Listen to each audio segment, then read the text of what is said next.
Welcome to Daily Brief YouTube channel. The conflicts in Ukraine continue to escalate very violently. As a result of the Ukrainian armed forces' response to the advance of the Russian army, major conflicts have arisen in the region. The second day of the clashes proceeds differently from the first day. While the Russian army destroyed some of the air defense systems in the region with intense air attacks on the first day, it started a ground operation on the second day. As the Russian army was advancing towards Kiev by land, as a result of the heavy bombardment launched on Kiev this morning, many explosion reports came from the capital. The president of Ukraine confirmed that the Russian army is approaching Kiev from the north and east. Yesterday, U.S. Secretary of Defense Lloyd Austin reported that Russian troops advancing to Kiev by entering Ukraine via Belarus were 20 miles away. Tonight, the Ukrainian army reported that clashes took place 18 miles from Kiev. The president of Ukraine issued a statement a few hours ago saying that tonight will be a very difficult night. After the Russian army started ground operations, the Ukrainian armed forces began to give the necessary answer. Clashes continue in Kharkiv, Mariupol and Gostomel. After the clashes at the Gostomel airport, the Ukrainian armed forces recaptured the airport. At the same time, after the Russian occupation of Kharkiv and Mariupol, where the biggest conflicts of the region were experienced, it seems that a part of the region was once again in the hands of Ukraine, with the attacks of the Ukrainian armed forces. But hot conflicts still continue in the region. At the same time, the Ukrainian armed forces is trying to pull the Russian army to the center by leaving the cities in the east of the country completely. It seems that they are trying to squeeze the war into a much narrower area instead of fighting the Russian army on a wider area. There are also hot hours in the Khmelnytsky district. It is reported that the Starokonstantinov air base of the Ukrainian armed forces is under heavy bombardment by Russia. Large explosions were also heard in the city of Mykolaiv at night. While reports on the explosions were published from different local sources, no precise information was shared about the target of the explosion. Major clashes took place in the Chernihiv region. The SBU building in Chernihiv was targeted as a result of the bombardment of the Russian forces. The Ukrainian armed forces also destroyed 20 tanks and 15 armored vehicles belonging to the Russians in Chernihiv. This development fell like a bomb on the agenda and came to the fore as the harshest response of the Ukrainian armed forces.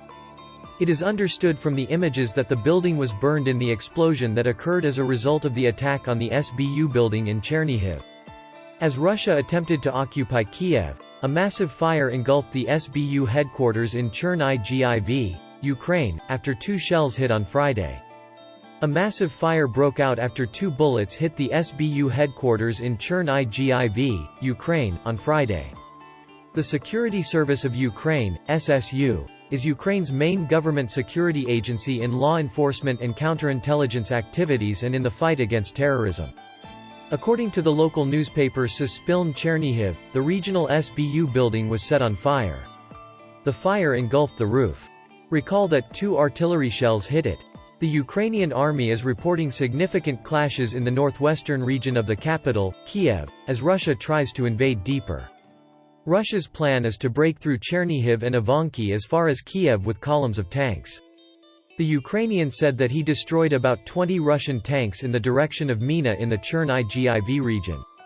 In the statement made by the Land Forces Command, Northern Operations Command units destroyed about 20 enemy tanks in the direction of Mina in the Chernihiv region. The losses in manpower are being clarified. The Kremlin announced that President Vladimir Putin has agreed to send a delegation to meet with Kiev.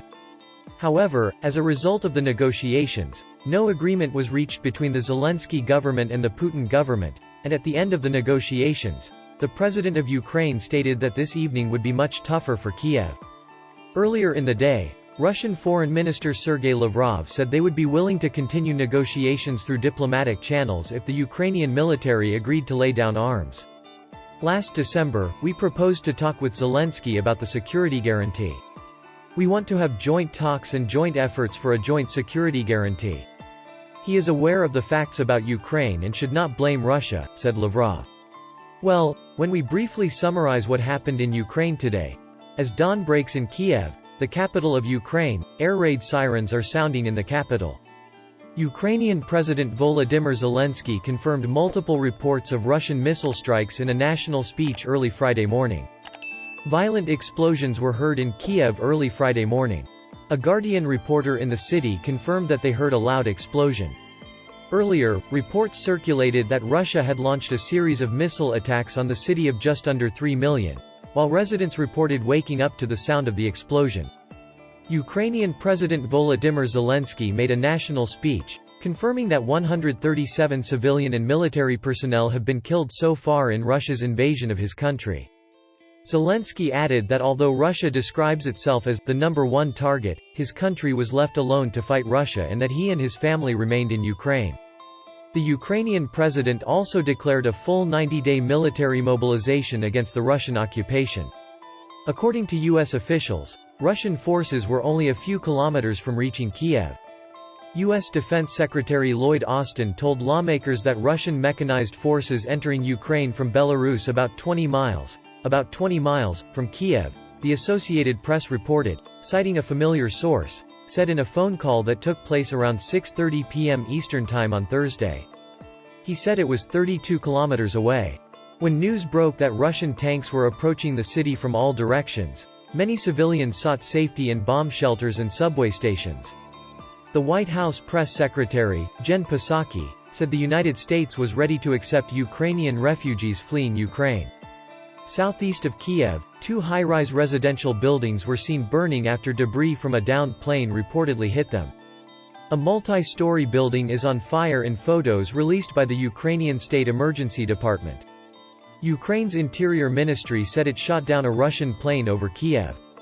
Anton Gerashenko, advisor to the Minister of Internal Affairs of Ukraine, said that the Russian plane was shot down by the Ukrainian Air Force and crashed in the Darnitsky district.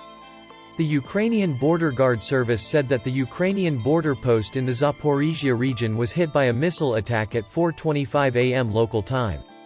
The Ukrainian armed forces confirmed that additional weapons were brought to Kiev amid news of the explosion in the Ukrainian capital. French President Emmanuel Macron said Russian President Vladimir Putin was being hypocritical in talks with him, discussing the details of the Minsk agreements on the phone as he prepared to invade Ukraine. The United Nations has announced that it has immediately allocated $20 million to scale up UN humanitarian operations in Ukraine following the Russian invasion. Ursula von der Leyen and Charles Michel from the EU announced the details of the second tranche of sanctions against Russia. A few hours ago, Australian Foreign Minister Marise Payne said she had received advice from her department to expand the sanctions to include the Russian president, who will be personally responsible for the deaths and suffering of innocent Ukrainians. Payne said that imposing sanctions on a country's leader was an exceptional step, while Russia's invasion of Ukraine was an exceptional situation. Obviously, the only way to set a price for these actions is to make sure that he shares some of the cost and some of the pain he has caused everyone around him in Ukraine. Ukraine has asked Tim Cook, Apple's CEO, to remove Russia from the App Store and Apple products. The country's Deputy Prime Minister and Minister of Digital Transformation, Mikhailo Fedorov, published his letter Friday, urging Cook to strengthen the impact of government-level sanctions.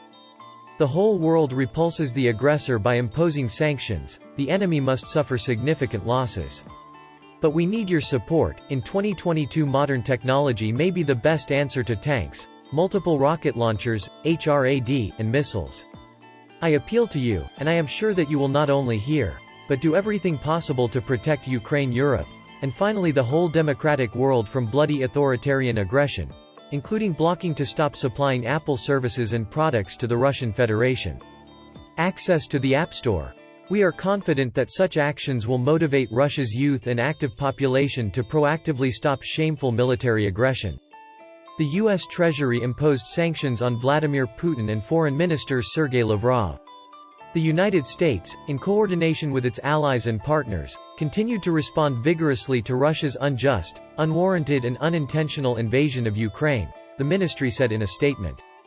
We are prepared, if necessary, to impose more costs on Russia for its appalling behavior on the world stage, said Treasury Secretary Janet Yellen.